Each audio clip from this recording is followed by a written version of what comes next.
Hello, everyone. Charles Watts here. Welcome back to Inside Arsenal. It's Thursday. I hope the week's going well. Wherever you're watching or listening to this around the world, the Premier League is very, very nearly back. Just a couple more days to go until it all kicks off again and the home straight begins. That mad, mad charge through till May. And it certainly starts with a bang this weekend. Manchester City versus Arsenal on Sunday. Doesn't get much bigger than that, does it? So we'll talk about that, of course, in this show. Got plenty of questions and comments from you guys in response to what we've been speaking about in the last couple of days, where we will debate and go over that game. Some news about Jorginho. His agent's been speaking about his future. Barcelona reported to be sniffing around, waiting to see what happens with Arsenal. Some strong reports in Spain from Sport that Barca are looking to bring Jorginho to the Camp Nou next season. Oh, actually, would it be the Camp Nou? I don't think it would be, would it? They're not playing there yet at the moment while it's being redeveloped, but certainly taking them over to Barcelona. So we'll talk about that and his futures. Questions about Reiss Nelson. Gareth Southgate as well has been talking about Ben White. So plenty to discuss. And we'll start with Jorginho today, shall we? Now, his agent certainly likes to talk to the media, certainly over in Italy, does it a fair bit. And he's been speaking again. Lots of interest in Jorginho heading into summer, having a fantastic season for Arsenal, out of contract in the summer. Of course, Arsenal are keen to tie him down to a new contract. I don't know exactly what's going on with that option that Arsenal were reported to have at the moment, but they aren't at the moment. I think all the talks with Jorginho, or the plan with Jorginho for Arsenal, is not. It's not to do with that option. It's to give him an actual new contract of like 1+1 or potentially 2+1. I'm not sure, but to reward him for his form with an actual proper new contract. But talks, I don't think, as far as I'm aware, have started yet. And there's been plenty of interest, like I said, from Italy and taking him back to Italy. Been reported interest from Saudi Arabia, I think. Now, like I said, over in Spain, lots of talk about Barcelona looking to bring him over to improve their squad on a free transfer in the summer. So João Santos, Jorginho's agent, has been talking about it. He said the squad is Arsenal's strength. Today, they're a squad that lead the Premier League. They're in a position of absolute importance. They're in the Champions League. They face Bayern, and there'll be lots of emotion until the end of the season. He's out of contract with the Gunners. We'll talk to them because he's doing well. If they need him from next season, he was asked about a potential return to Serie A, and he says it's always like this in football. Jorginho has played in Italy all of his life. He likes it a lot. So why say no? Yeah, I mean, I've said it before. I just think it would be mad if Arsenal don't get Jorginho down to a new contract.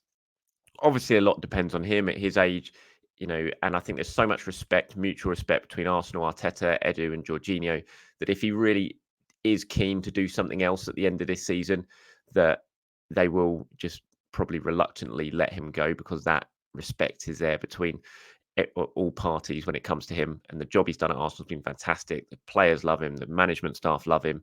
Such an important player. And he's proven this season he's still such a good player as well. So unless he's desperate to go and is making that very, very clear, I just think Arsenal will really miss a trick if they don't tie him down to a new contract. Keep him here for another couple of years. He's still clearly got so much to give still at the top level. We're seeing that week in, week out when he plays. What he brings behind the scenes as well is fantastic, and everyone says, oh, his legs are going, he's getting too old. I just don't really agree with that. I did have that sort of suspicion when Arsenal signed him, but that's long gone now. By watching him play, he's never been a player who's relied on pace. So it doesn't matter if his pace has gone. He's always relied on his brain and his ability and his technique. And that's still there. And that's not going to go anywhere for a while yet. He's not like he's 38. He's only 32, I think. You look at what Toni Kroos is doing, or Luka Modric is doing over in Spain at the moment at the age that they are. You just don't lose it when you're that good a footballer and you've never really relied on pace, and your game is all about your ability to read the game and be in the right places and be able to see the pass before the pass, everything that Jorginho had. So for me, I just think it would be a massive, massive loss to Arsenal. So summer where there's already going to be a bit of a shake-up, you would think, in midfield, and then he's going to go. We'll have to wait and see if Arsenal can find a buyer this summer for Thomas Partey. If they can, I think they probably will sell. But they were open to that last summer, and there wasn't a buyer there for him, so he stayed on, and that might well be the same this summer. We'll have to wait and see. But if Thomas Partey and El Neni both end up leaving in the same summer, to lose Jorginho as well, I just think it would cause an awful lot of issues for Arsenal that they don't really need. So for me, that it would be an absolute priority.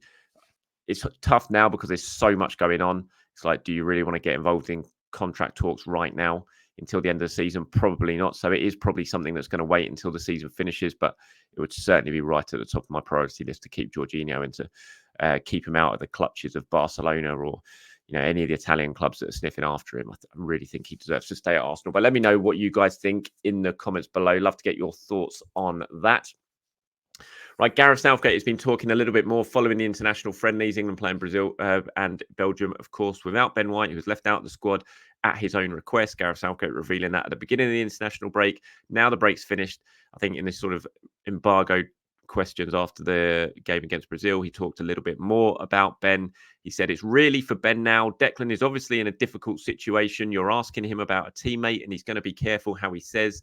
The door is always open for us. That's clearly difficult ahead of the Euros, where he missed all of the qualifying campaign and you've got players that have played all the way through, but we have no idea of knowing who's going to be available in that area of the pitch. We've lost 4 defenders to injury this camp, so for me, it's open. I have absolutely no issue. He was then asked if he'd talked to Ben White after Edu had made that call saying that he didn't want to be picked for England. He said, no, I respected the situation as Arsenal had contacted us. I don't know any more than you. So in the end, I know the conversation I had with him last March. I felt I should back away from it a little bit, but I've always left the door open. I was keen to bring him in that camp. So yeah, again, and I don't dislike Gareth Southgate. I've got a lot of time for him. I think he's done really well with England. I think he's got England back competing, which is what I've always wanted as an England fan, to be competing for major honours. Hopefully they can win it this summer. But I still look at this and just think, this is a lot his own making. Well, maybe not his own making, but certainly the making of an issue that's gone on with a staff member that he basically lied about in the first press conference, saying he didn't know what was going on. There was no issue with Steve Holland. That's just clearly not the case. And then, he's saying there basically, well, the door's always open. We've lost 4 defenders, so we never know who's going to be available for us. So maybe the door is open for him in the summer. It's like, well, yeah, if you're Ben White and you're sitting there thinking, well, you weren't playing me anyway. You ain't giving me a chance anyway. And now you're saying, oh, maybe if some players are injured, then you might give you a chance to come away in the squad where I'm basically going to sit there and not play anyway, because it's clearly it's obvious you don't fancy me. And it's obviously obvious that your coaching staff don't fancy me. So it's just not an appealing option for Ben White at all. And I can absolutely understand that. So I just think for Southgate to continue to talk about it, and I know he was probably asked about it. Well, he would have been asked about it by the journalist. So he's responding to a question. But again, I just read what he has to say about it now. And I just think, I don't really trust what he says about the whole thing because of the way he put it out in the open in the first place. So and I can't, Ben White, for everything. Look, and I don't know Ben White personally. Obviously, I've had some dealings with him, but I don't know him personally. But I'm absolutely sure he won't be caring a little bit about what's going on.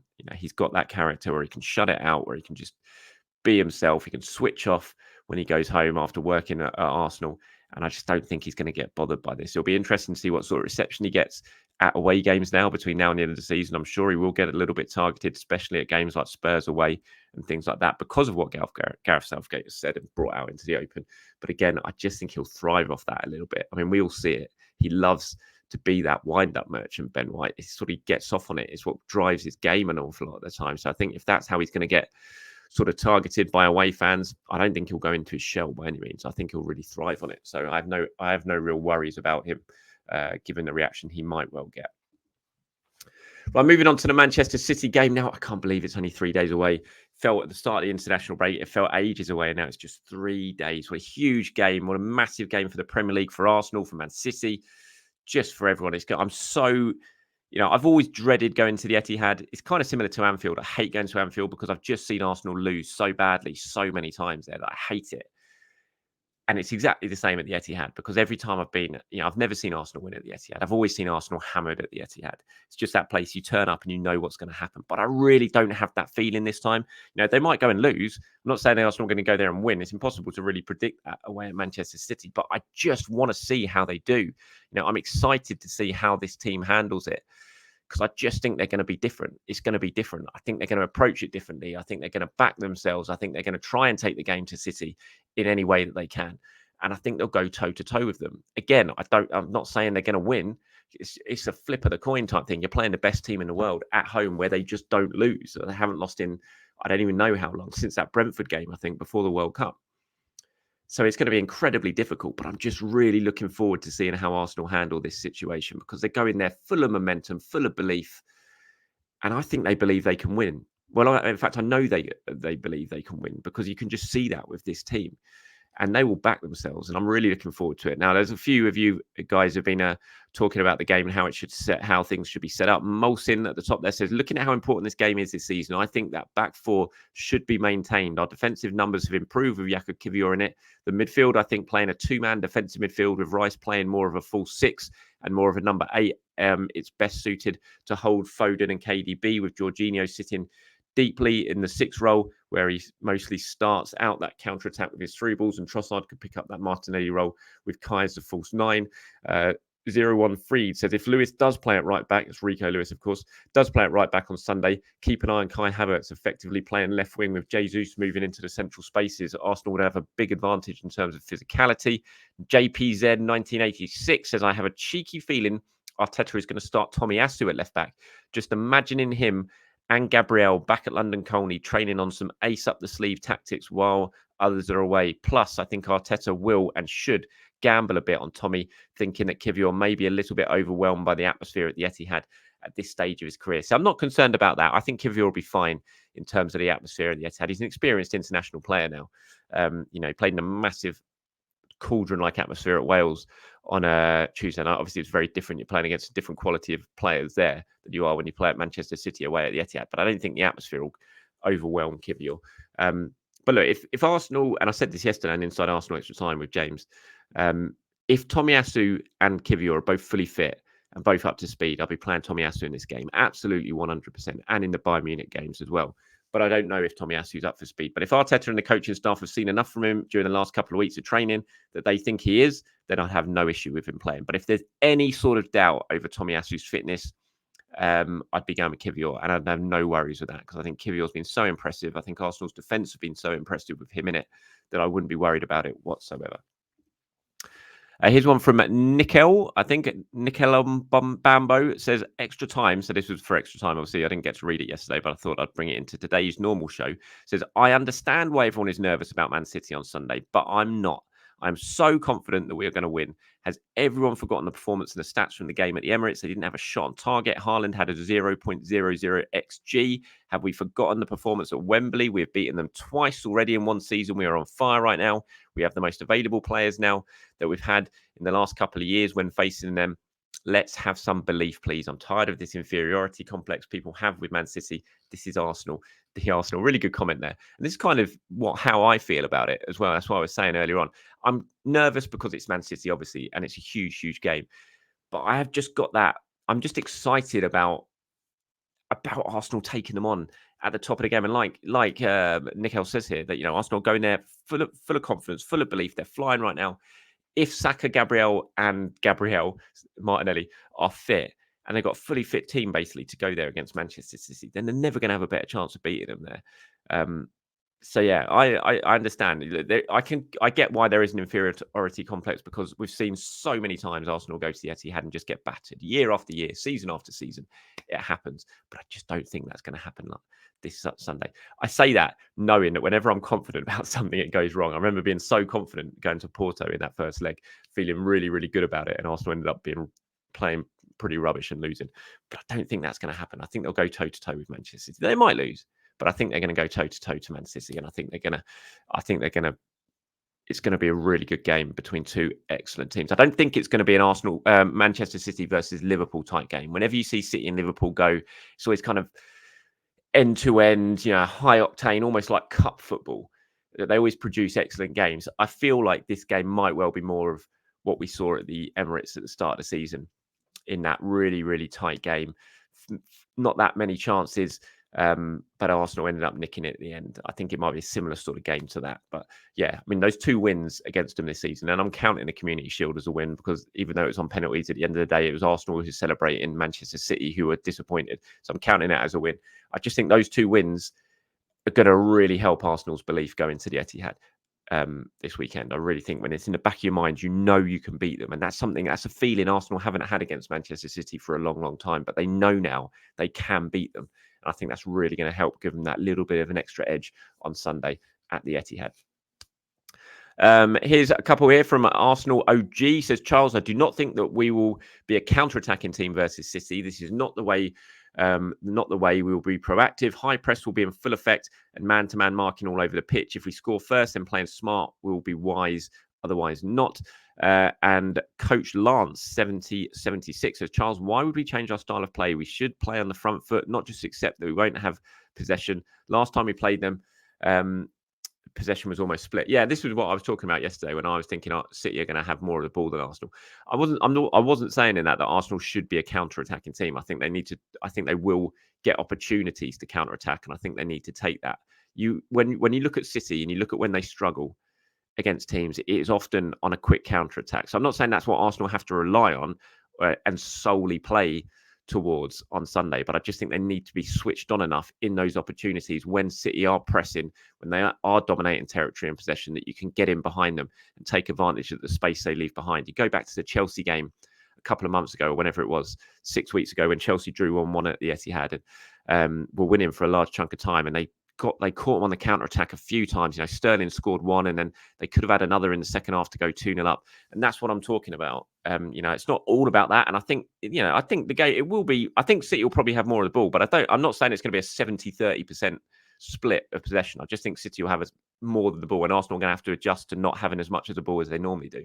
But I think there will certainly be times when Arsenal will be on top possession-wise and territory-wise as well. I certainly hope there is a time like that. But I do think counter-attack is still going to be key, because I think that's how you get at City. It really, really is. And we've seen it time and time again when teams do hurt them. A lot of the time it is on the counter-attack.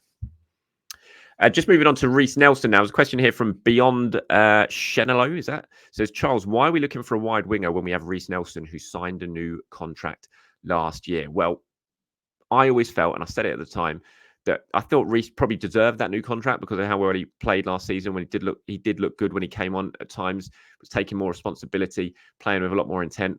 But I always felt at the time it was probably a contract more to, well, we'll give him another season, but if it doesn't work out, then we can sell him and make some money on him, because it would have been a real shame to lose him on a free transfer last summer, because I think Reiss Nelson, the money you put into developing him as a player, to lose him on a free would be a bit of a blow.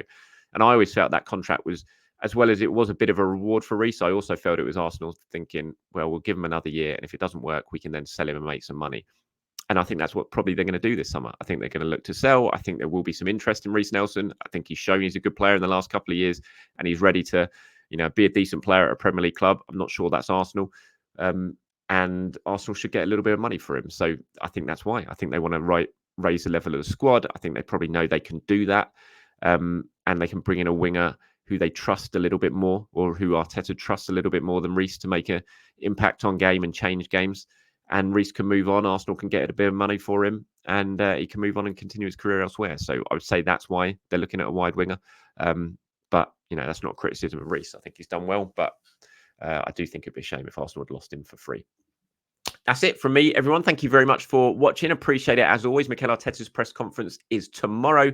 That is at 1:30 p.m. at London Colney, where we should get the latest from him. Pep Guardiola will be speaking as well up in Manchester, so we should get the latest from him on the injury issues affecting Manchester City at the moment. If you haven't seen it yet, Inside Arsenal Extra Time was recorded yesterday. Myself and James Benge. You can watch it down in the videos below, or if you're listening to this on podcast, you can find it on all your feeds. So keep your eyes peeled for those ones. Until tomorrow, everyone, have a very good day. I'll speak to you soon. Bye-bye.